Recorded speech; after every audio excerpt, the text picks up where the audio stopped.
My name is Jamie Grimes, and I'm doing a reply on week two discussion. Okay, so we're supposed to say how the two essays were different, how they were similar, and also who had the best arguments between Carr and Thompson.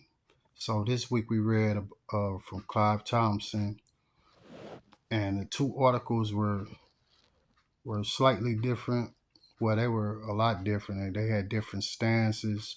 Thompson was saying that technology was advancing human thought. Carr was against it. He was saying that Google was making us stupid. Um, Thompson didn't believe that it was enough evidence to say that the neurons in the brain were changing in a negative way. He was saying they don't even know enough about the brain to even make those conclusions. How they were similar, a few ways they were similar is that both authors agree that modern technology can take away one's focus and concentration, and also that they both agree that it was changing cognition in some type of way. Although Thompson said that even though it does disturb concentration, you just got to know when to use the technology and when to go back to older methods such as reading. As far as arguments, who made the best arguments? I would say that both authors didn't make pretty strong arguments. Um, with Carr, he was saying that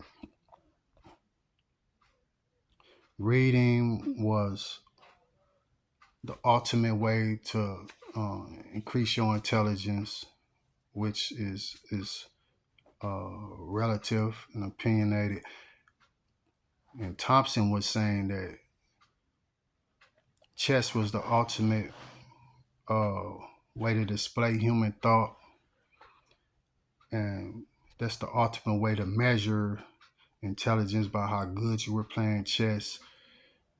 And I don't agree with that either. So,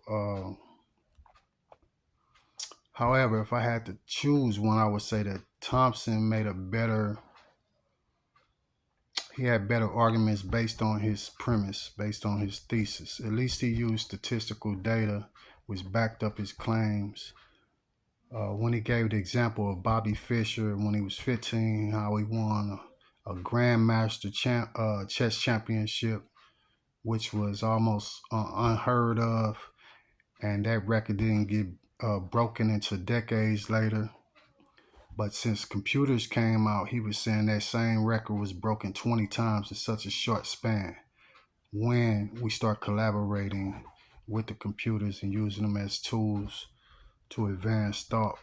He also gave an example how two amateurs beat grand chess masters when they collaborated with the computers. So at least he had, I think, stronger evidence to back up his thesis. Carr, he just had he had like one uh, main piece of evidence that backed up his claim, which was how the brain changed from being on the web. But they were saying that was even ambiguous and it wasn't conclusive evidence. So if I had to choose the two, I would say Thompson had uh, better evidence to back up his claims. And with that, I think I completed all the questions, and I appreciate y'all for taking the time out to listen.